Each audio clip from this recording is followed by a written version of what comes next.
Today we're going to talk about lip syncs and phonemes. You're going to be animating this next unit in After Effects.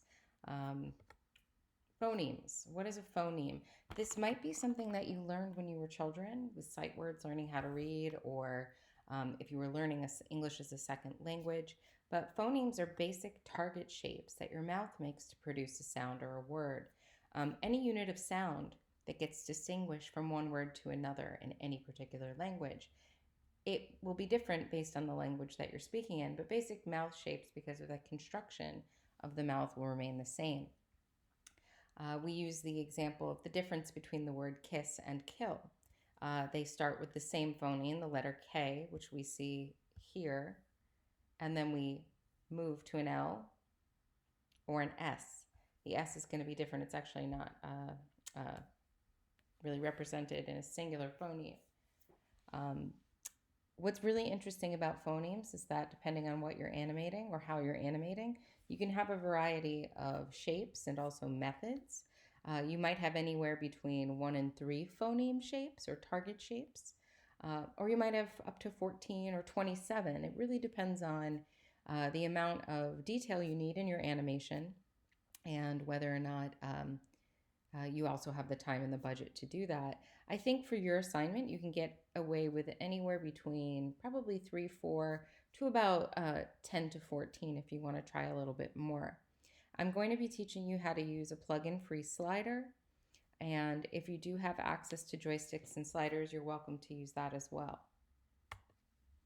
Here's an example of a cartoon character mouth. We can see the phoneme shapes as opposed to here, which are very articulated. The phoneme shapes here are much more simplified and rounded. But one thing that we can see between both of these images are how the teeth and lips will interact to produce a specific shape.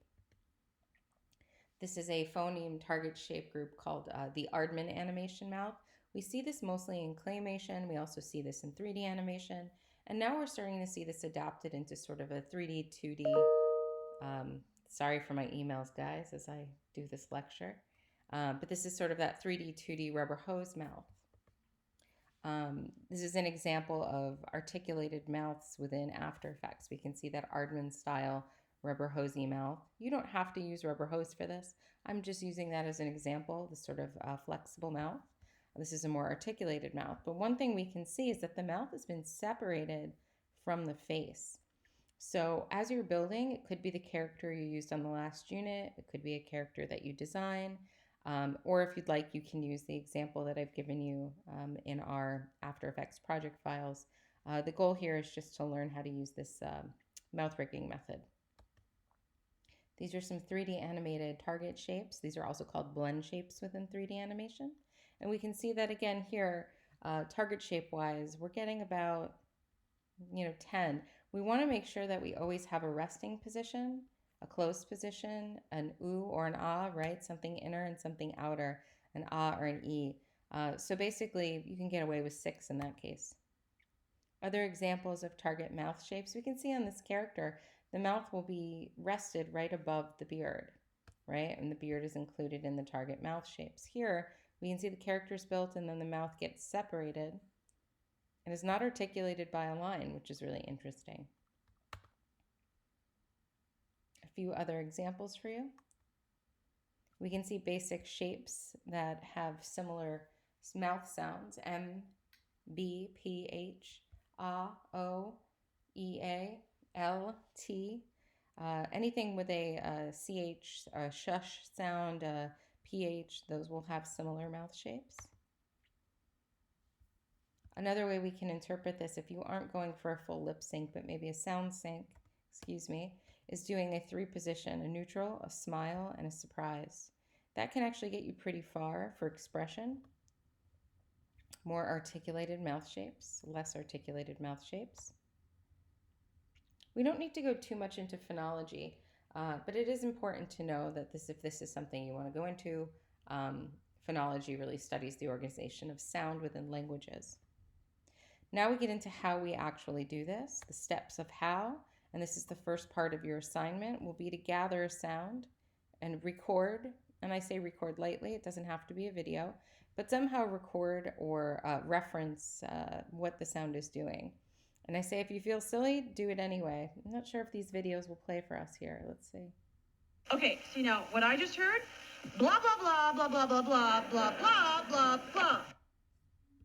So we can see in that he's actually using a personal reference and then building out different lip syncs and animations. Hi, I'm Ben, and I'm an animator. You can feel free to go through each one of these as you do your homework, but if you would like to go through the recorded action or reference footage method, something like Ben the Animator is perfectly fine for the assignment. It's really to serve as a framework for you to understand how the mouth moves and how you're observing natural mouth sounds. Step 2, for your assignment, since we are remote, I'm asking you to do one or the other. Either give me this reference image or do what we're about to do here, which is to break down the phonemes with a drawing. I find this method much more helpful. And what we do is we write down the word and actually draw out the mouth shapes above it. I find that for me, because I'm a more visual person working with drawing, I find that this is a little bit easier. Not everybody will work this way. Some of you will, prefer this method so you can pause on a frame and say, oh, that's how my mouth moves. It's totally up to you. But I would like you to hand in for next class your audio assignment, whatever audio you've picked, plus a breakdown of what that will look like either in video or drawing. And that can be a quick sketch, or that could be a quick cell phone video if you have access to video on your phone, and you just put that right in the folder. Another example of showing the phonemes broken down by a whole sentence, how the mouth shapes would move.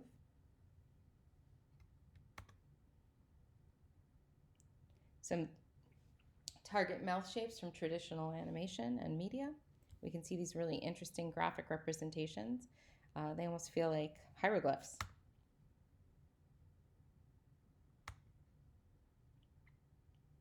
If you are going down the route where you'd like to draw the mouth, or if you're building your own character, your mouth shape should always fit the style and needs of the character. We think of the Rick and Morty mouth, right? This simple articulated rubber mouth.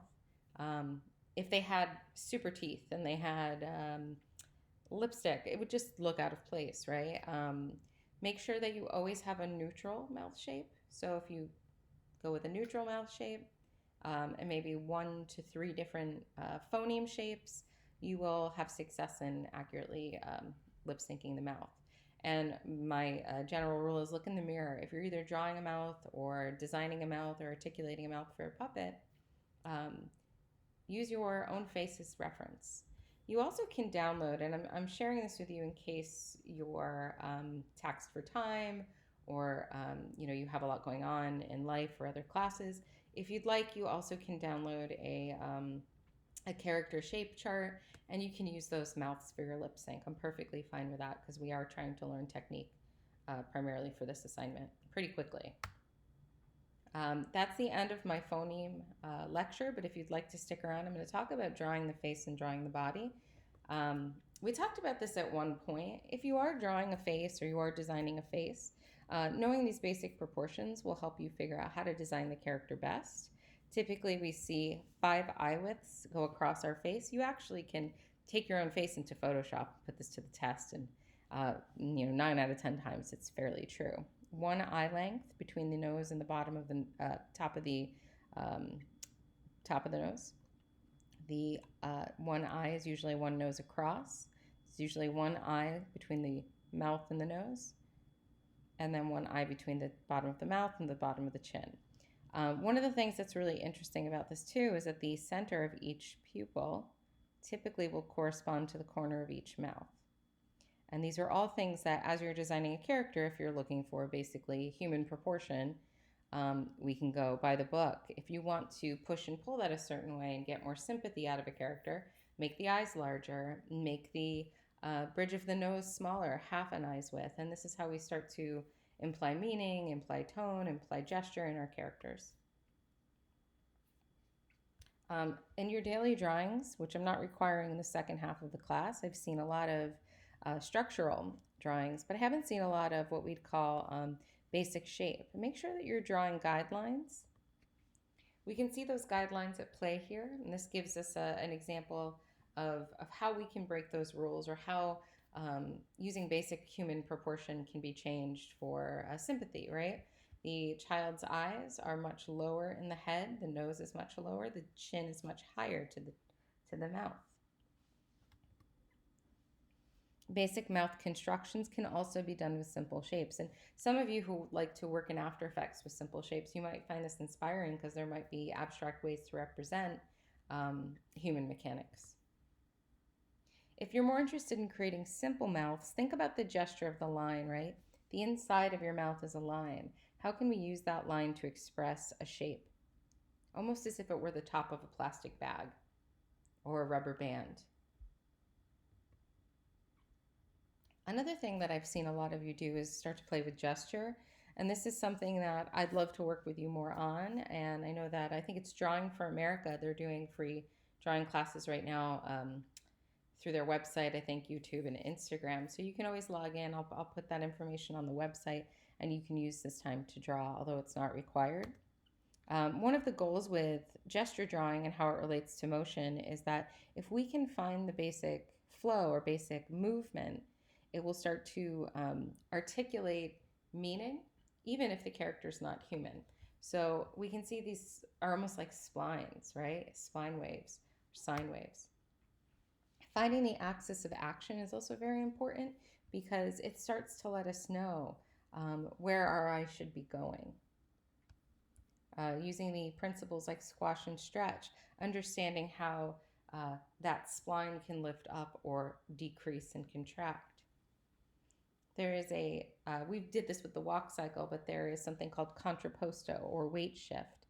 If you're drawing a person and they're feeling a bit off, or your character's feeling a little bit static, it might be because your weight is off. Most people, I should say not just people, but most human mechanical objects, right? People, animals, anthropomorphic shapes, they'll have some sort of sense of contrapposto where the weight gets shifted as it moves.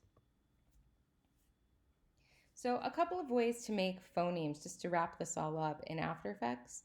Step one, you can make the phonemes out of shape layers, just simple shape layers, right in the program. Or you can import illustrated layers, whether those are from Illustrator, Photoshop, or you're bringing them in from a single chart and you're turning them into individual comps. The second way we can do this is each phoneme shape or illustration can be a layer in one comp. You can use joysticks and sliders to create a rig. Now, you're welcome to do this. You don't have to for this assignment because we don't all have access to plugins. You can also create a lip sync slider setup, and that is what I'm going to post on the webpage. It's very simple to do. It's very fun. And what's interesting is once you understand the mechanics of the slider, you can set up a slider for anything, any target shape, any movement, anything you'd like to move within After Effects. So it will really optimize your workflow and also show your professional experience with employers. We're not going to cover CC Animate, so I'm going to skip through that. And that's my little bit about phonemes. So I hope you guys are well, and please email me with any questions you might have. Thanks.